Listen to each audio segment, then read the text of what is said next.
Praise the Lord.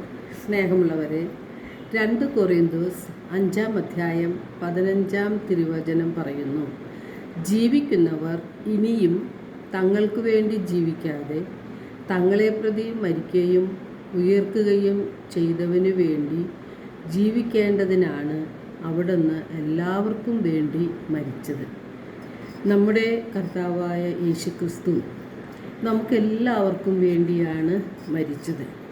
അത് നാം വീണ്ടും പാപത്തിൽ ജീവിക്കാതെ യേശുവിന് വേണ്ടി ജീവിക്കാൻ വേണ്ടിയാണ്. നാം എല്ലാവരും നമുക്ക് വേണ്ടിയും നമ്മുടെ കുടുംബത്തിന് വേണ്ടിയുമാണ് ജീവിക്കുന്നത്. എന്നാൽ തിരുവചനം പറയുന്നത് നമുക്ക് വേണ്ടി മരിച്ച, നമുക്ക് വേണ്ടി ഉയർക്കുകയും ചെയ്ത യേശുവിന് വേണ്ടി ജീവിക്കണം എന്ന്. യേശുവിന് വേണ്ടി ജീവിക്കണമെങ്കിൽ പാപം നിറഞ്ഞ നമ്മുടെ പഴയ മനുഷ്യനെ ഉരിഞ്ഞ് ദൂരെ എറിയണം. തിരുവചനം പറയുന്നു, ക്രിസ്തുവിൽ ആയിരിക്കുന്നവൻ പുതിയ സൃഷ്ടിയാണ്, പഴയത് കടന്നുപോയി, ഇതാ പുതിയത് വന്നു കഴിഞ്ഞു.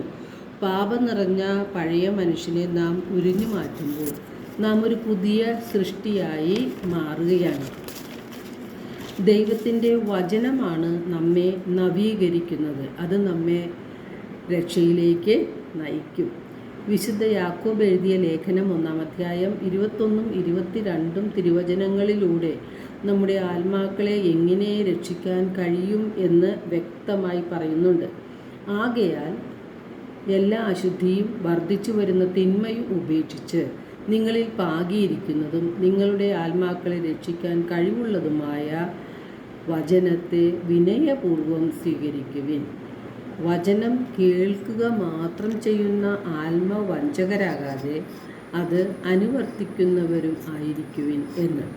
നാം ധാരാളം വചനം കേൾക്കുന്നവരാണ്. നമ്മുടെ ജീവിതത്തിൽ മാറ്റം വരുത്തുവാൻ നാം പരിശ്രമിക്കാറില്ല. അതായത് വചനമനുസരിച്ച് ജീവിക്കുവാനായിട്ട് നാം പരിശ്രമിക്കാറില്ല. അപ്പോൾ നാം പാപങ്ങളിൽ തന്നെയാണ് മുഴുകി ജീവിക്കുന്നത്. പാപം ഉപേക്ഷിക്കാൻ നമുക്ക് കഴിഞ്ഞാൽ പഴയ മനുഷ്യനെ ദൂരെ എറിയുവാൻ, നവീകരിക്കപ്പെടുവാനും നമുക്ക് സാധിക്കും. നമ്മുടെ പൗരത്വം സ്വർഗത്തിലാണ്. അതിനാൽ നാം മനുഷ്യരെക്കാൾ ദൈവത്തെയാണ് അനുസരിക്കേണ്ടത്.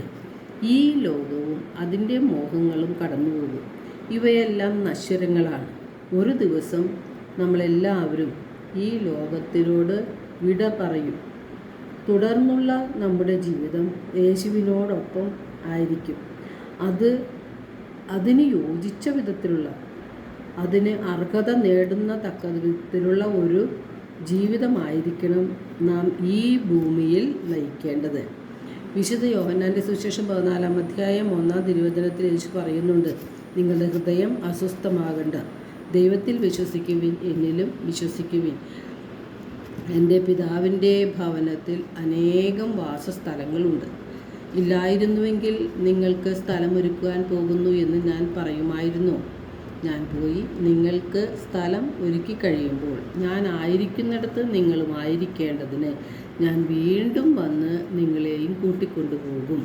യേശുവിൻ്റെ രണ്ടാമത്തെ ആഗമനത്തിനായി പ്രതീക്ഷിച്ച് കാത്തിരിക്കുന്ന നമുക്ക് യേശുവിനോടൊപ്പം ജീവിക്കണമെങ്കിൽ വിശുദ്ധി കൂടാതെ പറ്റുകയില്ല.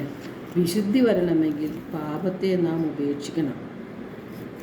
നാം ഈ ഭൂമിയിൽ എത്രകാലം ജീവിച്ചു എന്നതിലല്ല, എപ്രകാരമാണ് നാം ജീവിച്ചത് എന്നതിൻ്റെ അടിസ്ഥാനത്തിലാണ് നമുക്ക് യേശുവിനോടൊപ്പമുള്ള നമുക്ക് ജീവിതം ലഭിക്കുമോ ഇല്ലയോ എന്ന് വ്യക്തമാകുന്നത്.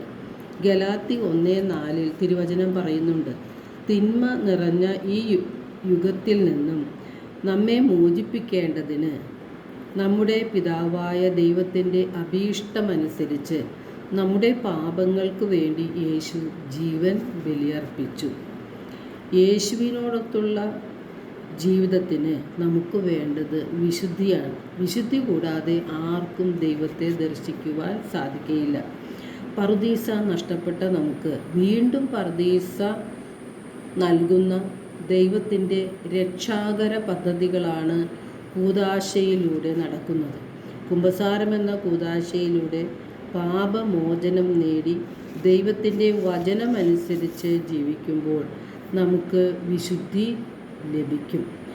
അപ്പോൾ നാം നിത്യജീവനിലേക്ക് പ്രവേശിക്കുകയും ചെയ്യും. യേശുവിനോടൊത്ത് നിത്യം വസിക്കുവാനും നമുക്ക് സാധിക്കും.